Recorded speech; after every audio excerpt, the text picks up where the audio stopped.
Nashik road विभागीय कार्यालयासमोरील खड्डा 3 आठवड्यानंतरही कायम असल्याने परिसरातील नागरिकांनी संताप व्यक्त केला आहे।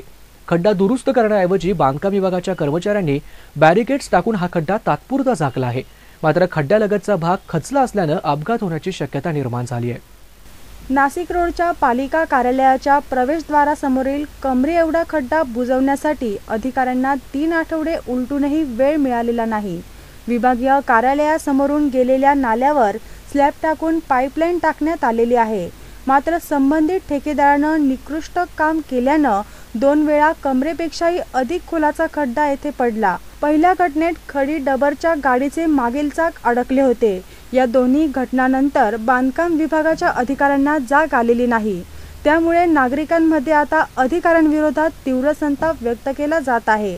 खड्डा दुरुस्त करण्याऐवजी बांधकाम विभागाच्या कर्मचाऱ्यांनी बॅरिकेड्स टाकून हा खड्डा तात्पुरता झाकला आहे। मात्र खड्ड्यालगतचा भाग कधीही खचू शकतो।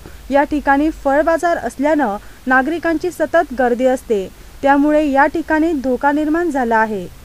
वेद न्यूजसाठी प्रतिनिधी अनिल गुंजाळ, नाशिक रोड।